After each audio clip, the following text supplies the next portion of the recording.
Hello, everyone. I'm going to tell you a story about food insecurity in Nashville as a lens for thinking about systems change. Last year, my organization was asked to put together a coalition of Nashville community members who aimed to develop a food system that was just and sustainable and that worked for all. Dream big, right?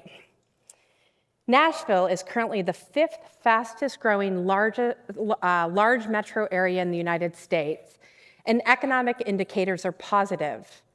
Overall, average incomes are up, GDP continues to grow, and unemployment has stabilized. In many ways, Nashville is a city on the rise. And yet, hundreds of thousands of Nashville residents struggle with food insecurity. In fact, it has been estimated that 1 in 8 residents of West or Middle Tennessee struggle with hunger. Last month, the largest food bank in Nashville, which happens to be one of the largest food banks in the United States, announced that it would be procuring a new 23.6-acre facility for its work, essentially enabling it to double its capacity in delivering services.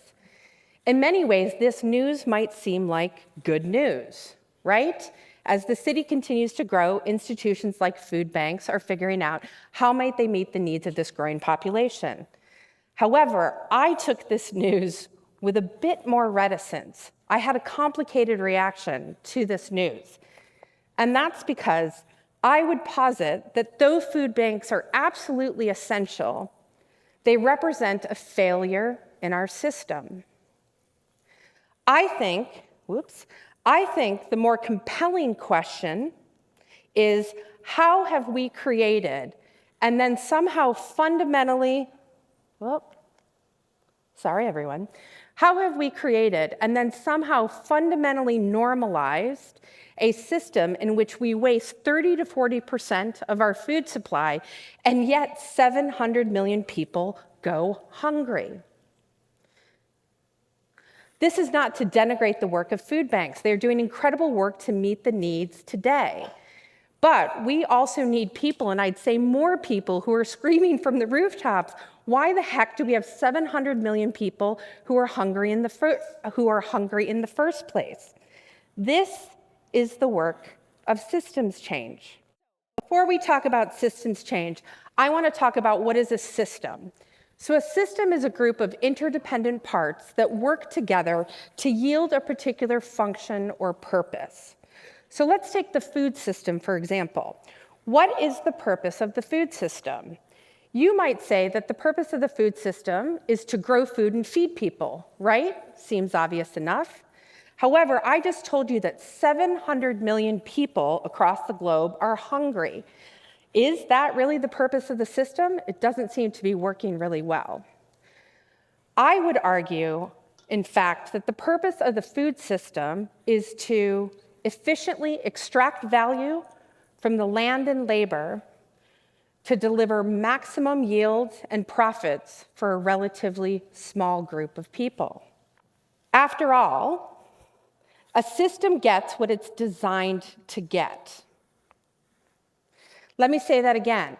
A system gets what it's designed to get, even when that design is unintentional.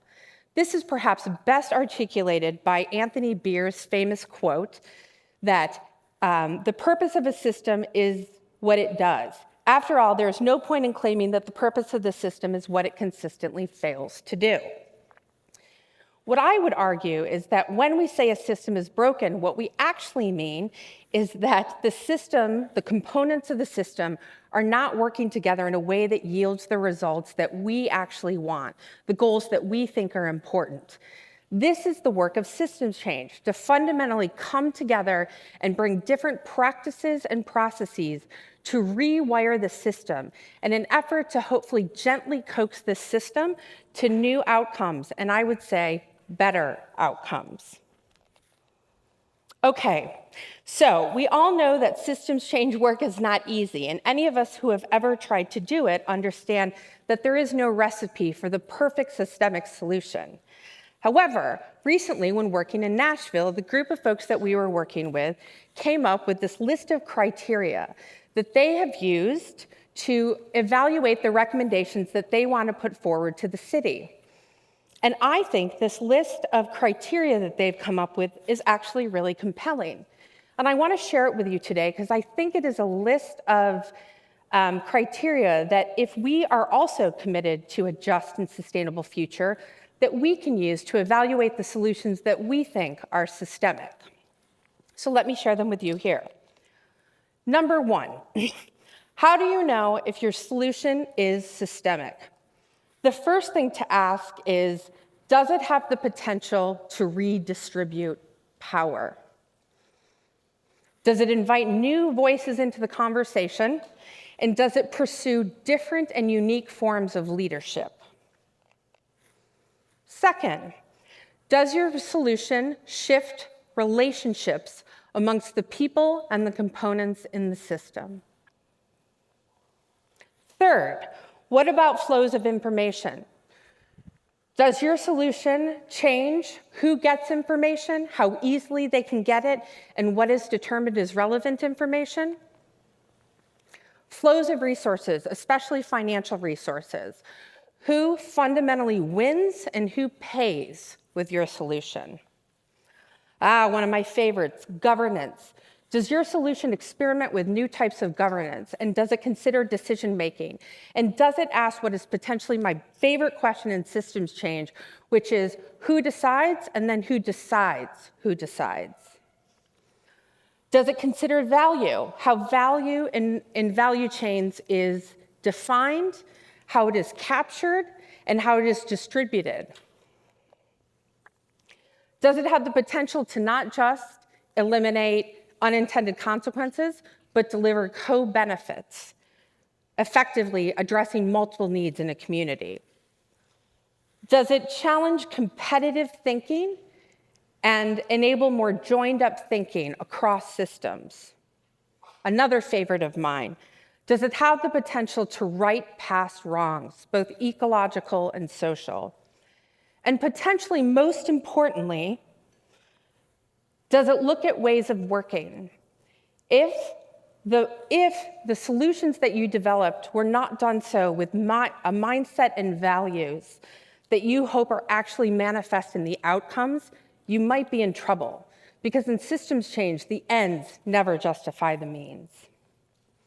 Now, the recommendations that this team came up with using these criteria were inspirational, they were innovative, they were new, and I think they have real potential to bring about change against seemingly intractable problems.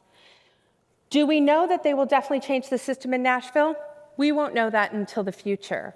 But did I feel a real sense of hope when they shared their recommendations with me? Hell yes. The work of systems change can be daunting, and the questions that I'm asking you to ask of your project work can seem overwhelming. But I leave you with a small bright spot as we close out today. We can take our inspiration from fractals in nature. Fractals are complex patterns that repeat across scale, like a nautilus shell, or a fern, or an ice crystal. And this teaches us that the micro reflects the macro, and the macro reflects the micro. If we want to bring about big systemic change, it can fundamentally start with you and the way that you approach your work. Thank you.